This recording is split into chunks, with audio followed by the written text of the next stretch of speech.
Hello guys.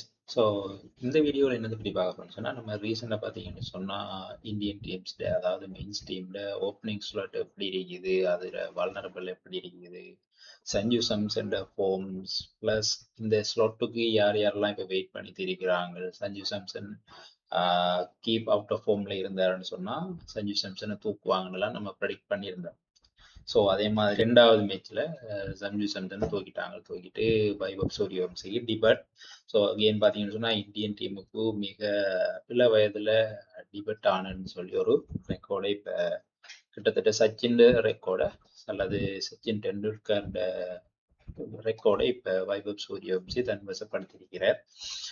இதை தாண்டி பார்த்தீங்கன்னு சொன்னால் இப்போ ரீசெண்டாக, அதாவது ஒரு 2-3 ஹவர்ஸுக்கு முதல் இப்போ இந்தியன் டீம் ஜிம்பாப்வேயோட மோத வெளிக்கிறாங்க. ஸோ ஜிம்பாப்வேக்கு எதிராக நடக்க போகிற இந்த போட்டிக்கு இவங்க ஸ்குவாடை அனௌன்ஸ் பண்ணியிருக்கிறாங்க. ஸோ சோகம் என்னன்னு சொல்லி பார்த்தீங்கன்னு சொன்னால், இந்த டீம்லையும் நம்மளோட சஞ்சு சாம்சனுக்கு இடம் இல்லை. ஸோ சொன்ன மாதிரி தான் இப்போ சஞ்சு சாம்சன் திரும்பியும் இந்த டீமுக்கு வரணும் அப்படின்னு சொன்னால் ஒன்று வைபவ் சூரியவம்சி அல்லது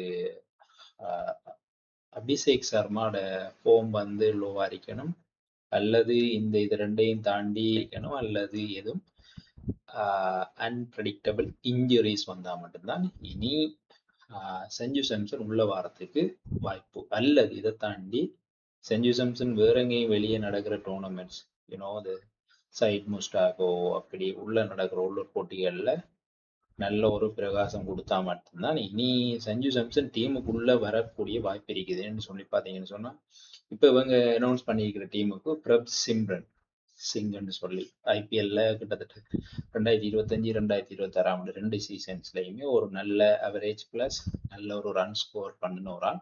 ஸோ இவரை இப்போ பேக்கப்புக்கு விக்கெட் கீப்பிங்காக போட்டிருக்கிறாங்க. ஸோ சஞ்சு சாம்சனுக்கான வாய்ப்புகள் மிக மிக குறைவு அப்படின்றே சொல்லலாம். இப்போ பார்த்தீங்கன்னு சொன்னால் ஜிம்பாப்வேக்கு எதிராக 23ஆம் தேதி, 25ஆம் தேதி, 26ஆம் தேதினு சொல்லி 3 T20 தொடர்கள் இவங்க ஹராரேல ஷெட்யூல் பண்ணியிருக்காங்க. அதுக்கான டீமும் அனௌன்ஸ் பண்ணியிருக்காங்க. Rinku Singh back to squad அப்படின்ட்டு சில நியூஸ் நம்மளால பார்க்கக்கூடிய மாதிரி இருந்துச்சு. ஸோ அடுத்த முக்கியமான விஷயம் பார்த்தீங்கன்னு சொன்னால், இப்போ ரீசெண்டாக, அதாவது இந்த ஞாயிற்றுக்கிழமை வேர்ல்டு உமன் T20 கப், அதாவது அந்த தொடர் நடந்து முடிஞ்சிருக்குது. அகெயின் பார்த்தீங்கன்னு சொன்னால் அன்பீட்டட் 2 sides, அதாவது இப்போ இந்த டோர்னமெண்ட்ல 2 டீம் அன்பீட் டீம் அப்படின்னு சொல்லக்கூடிய மாதிரி தங்கள் நடந்த தொடர் சுற்று போட்டி ஒன்றுலையுமே க்ளோஸ் பண்ணாமல் ஃபைனலுக்கு வந்த 2 team England plus Australia. So final வந்து லோர்ட்ஸில் நடந்தது. அகெயின் அதாவது இந்த ஃபார்மேட்டுக்கு உமன்ஸ்ல பெஸ்ட் அப்படின்னு சொல்லக்கூடிய ஆட்களே ஆஸ்திரேலியன்ஸ் தான். ஸோ இதில் பார்த்தீங்கன்னு சொன்னால் நம்ம நிறைய பார்க்கலாம். அலைசா ஹீலியா இருக்கட்டும், அல்லது எல்ஐசி பிரே, அல்லது நம்மளோட பெத் மூனி, இவங்க அல்லது லிச்ஃபீல்டு, இவங்க எல்லாருமே ஒரு ஒரு என்ன சொல்றது, ஆஸ்திரேலியன் உமன்ஸுக்கு ஒரு ஜெம்ஸ் அப்படின்னு சொல்லக்கூடிய ஆட்கள். ஸோ இவங்களோட கண்ட்ரிபியூஷன்ஸ் கூட இருந்தது இந்த டோர்னமெண்ட்ல. ஸோ அகெயின் சேம் எல்எஸ் பெரி, இது ஒரு அதாவது என்ன சொல்றது, எல்எஸ் பெரி பிளஸ் பெத்மோன் இதில் ஒரு முக்கியமான ரோல் பிளே பண்ணியிருந்தாங்க. ப்ளஸ் நம்மளோட லிச்ஃபீல்டு. ஸோ இவங்க எல்லாரும் ஃபினிஷிங் டச் முடிச்சு இதை பார்த்தீங்கன்னு சொன்னால் இவங்க கிட்டத்தட்ட 7வது முறை இவங்க சாம்பியன்ஸ் ஆகி இருக்கிறாங்க. ஸோ 2010, 2012, 2014, 18, 20, 23, இப்போ 26 சொல்லி, ஸோ டோட்டலாக இது வந்து இவங்களுக்கு 7வது T20 வேர்ல்ட் கப். ப்ளஸ் பார்த்தீங்கன்னு சொன்னால் எல்எஸ் பெரே வந்து விளையாடி இருக்கிறார் 2013 plus 2022 ODI world cup. So இவங்க 2 world cup ODI. So combine together Ellyse Perry வந்து பார்த்தீங்கன்னு சொன்னால் இப்போ ஒரு வேர்ல்ட் ரெக்கார்டை வச்சிருக்கா அப்படின்னு சொல்லலாம். அதிக வேர்ல்ட் கப் வின் பண்ணின ஒரு பிளேயர் இந்த லிஸ்ட்ல. இவ வந்து அலிசா ஹெலியை ஓவர்டேக் பண்ணியிருக்கா. அலிசா ஹெலி பார்த்தீங்கன்னு சொன்னால் நம்மளோட மிச்சல் ஸ்டார்க்ல வைஃப். ஸோ இந்த இயர் ஒரு February அப்படி பிப்ரவரி மார்ச்சுக்குள்ள தான் சர்வீஸ் கிரிக்கெட் போட்டிகள்லேருந்து ஓய்வு பெற்றிருந்தாங்க, எல்லாருக்கும் தெரியும். ஸோ இவ தான் அதுக்கு முந்தி இவ பிளஸ் எல்எஸ் பெரேரா 8 போட்டிகள் அப்படின்ற அந்த சாம்பியன்ஸ் மகுடம் சூடுன்னு இதை வச்சிருந்தவங்க. இப்போ எல்எஸ் பெரி அதை ஓவர்டேக் பண்ணியிருக்கு ராகுல். ஸோ இதுக்கு அடுத்தபடியாக பார்த்தீங்கன்னு சொன்னால் பெத் மோனி இருக்க வாய்ப்பு இருக்குது சொன்னால் அவையும் ஒரு gem of Australian women's cricket அப்படின்னு சொல்லலாம்.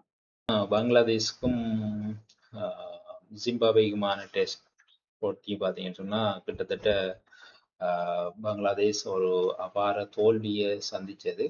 பிறகு பார்த்தீங்கன்னு சொன்னால் அகெயின் பங்களாதேஷுக்கும் ஜிம்பாப்வேக்கும் எதிரான முதலாவது ஓடியை கூட நேற்று நடந்து முடிஞ்சது. ஸோ இதுலேயும் ஒரு விதமான ஒரு த்ரில்லிங் நடந்து ஜிம்பாப்வே பீட் பங்களாதேஷ் அப்படின்னு சொல்லி ஒரு thriller, low scoring thriller match தான். பார்த்தீங்கன்னு சொன்னால் முதலில் துடுப்படுத்த ஆடின ஜிம்பாப்வே வந்து 141 ரன்களுக்கு ஆல் அவுட் செய்யப்பட்டிருந்தாங்க.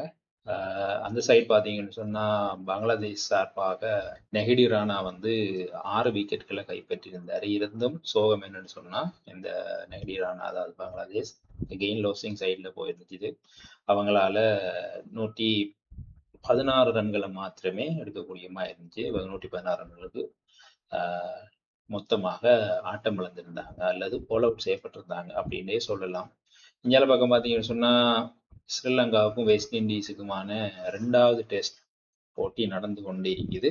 ஸோ இந்த போட்டியில் முதலில் துடுப்படுத்தாடின ஸ்ரீலங்கா அணி 549 ஓட்டங்களுக்கு 9 விக்கெட்டுகளை வந்து டிக்ளேர் பண்ணியிருந்தாங்க. அகெயின் பார்த்தீங்கன்னு சொன்னால் 2வது இன்னிங்ஸ் துடுப்படுத்தாடின வெஸ்ட் இண்டீஸ் 499 ரன்களுக்கு அனைத்து விக்கெட்டுகளை இழந்திருந்தாங்க.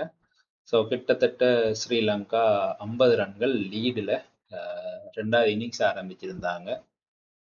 சோகம் என்னென்று சொன்னால் இவங்களோட முதல் 2வது ஓவரிலேயே சம ஜோசப் வீசின பந்தில் லக்கீர் உத்தார எல்பிடபிள்யூ முறையில் ஆட்டம் இழந்திருந்தார். லக்கீர் உத்தார இந்த போட்டியில முதலாவது இன்னிங்ஸ்ல ஸ்ரீலங்கா சார்பாக 188 ஓட்டங்களை பெற்றிருந்தார் என்பது குறிப்பிடத்தக்கதுன்னு சொன்னால் அவருடைய கண்ட்ரிபியூஷன்ஸ் அதிகமாக இருந்தபடியே தான் ஸ்ரீலங்கா 549 ஓட்டங்களுக்கு 9 விக்கெட்டுகளை இழந்து டிக்ளேர் பண்ணியிருந்தாங்க. ஸோ பொறுத்திருந்து தான் பார்க்கணும் இந்த இந்த போட்டி எப்படி மூவ் ஆக போகுதுன்னு சொன்னால் இப்போ நடந்து கொண்டிருக்கிறது டே 4க்குரிய 3rd செஷன்.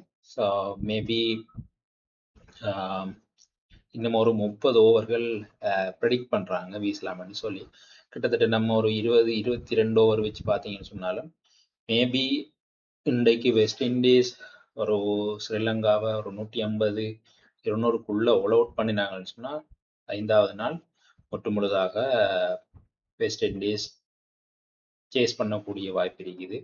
அல்லது ஸ்ரீலங்கா இதிலிருந்து தோல்வியை தவிர்க்கணும்னு சொன்னால் இன்றைக்கு இவங்க ஒரு நிதானமான துடுப்படுத்த ஆட்டம் ப்ளஸ் இவங்க வின் பண்ண வேண்டும் அப்படின்ற ஒரு ஆட்டம் இருக்கும் என்று சொன்னால் குறைஞ்சது ஒரு 250 ரன் ப்ளஸ் வச்சுட்டு நாளைக்கு செகண்ட் செஷன் மிடில் வெஸ்ட் இண்டீஸுக்கு கொடுத்து பார்க்கலாம் விக்கெட் எடுக்கிறாங்களான்னு சொன்னேன். என்னதுன்னா டே 5 கொஞ்சம் கூட பவுலிங் டேர்ன் இருக்கலாம், பிச்சர் கொஞ்சம் ரொம்ப பவுலிங் டிபார்ட்மெண்ட்டுக்கு சாதகமாக இருக்க வாய்ப்பு இருக்குது. ஸோ இது ரெண்டும் இன்றைக்கு ஸ்ரீலங்கா எப்படி இந்த ஒரு 20 ஓவர் ப்ளஸ் நாளைக்கு முதல் செஷன் கிட்டத்தட்ட பார்த்தீங்கன்னு சொன்னால் ஒரு 22 ஓவர் ப்ளஸ் அங்கால இன்னும் ஒரு 20 ஓவரை வச்சுக்கொள்ளுங்களேன், ஒரு 15 ஓவர் சொன்னாலும் கிட்டத்தட்ட ஸ்ரீலங்காவுக்கு இன்னும் ஒரு 55 ஓவர்கள் இருக்குது.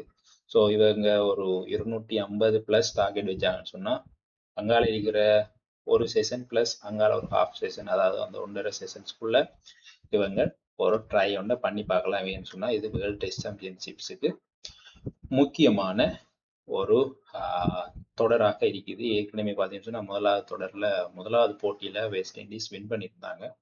ஸோ இவங்க இதை வின் பண்ணி தொடரை சமநிலைப்படுத்தணும் அல்லது ட்ரோ பண்ணணும். ஸோ இந்த போட்டியையும் வின் ப்ரெடிக்டர் பார்த்தீங்கன்னு சொன்னால் வெஸ்ட் இண்டீஸ் வின் பண்ணுறதுக்கு வாய்ப்பு இருக்குன்னு நிறைய சொல்லுது. ஸோ பொறுத்திருந்து பார்ப்போம் என்ன மாதிரி. ஸோ அடுத்த முக்கியமான டாக் பார்த்தீங்கன்னு சொன்னால் நாளைக்கு 3வது போட்டி இங்கிலாந்து ப்ளஸ் இந்தியாவுக்கும் நடக்க இருக்குது. ஸோ ஏற்கனவே 2 போட்டியும் நடந்து முடிஞ்சு முதல் போட்டி முடிவெட்ட நிலை. 2வது போட்டி இங்கிலாந்து வின் பண்ணியிருக்காங்க. ஸோ இந்த போட்டியில கட்டாயம் இந்தியா வின் பண்ண வேண்டிய சிச்சுவேஷன்ஸ்க்கு இருக்கிறாங்க. ஸோ பொறுத்திருந்து பார்ப்போம் என்ன மாதிரி இந்த கேம் நடக்க போகுது. ஸோ இதுதான் இப்போ ரீசெண்டாக நடந்திருக்கிற ஸ்போர்ட்ஸ் அப்படின்னு சொல்லலாம். அவ்வளவுதான் guys. இன்னும் ஒரு வீடியோவில் உங்களை சந்திக்கிறேன் சொல்லி see you guys in the next video.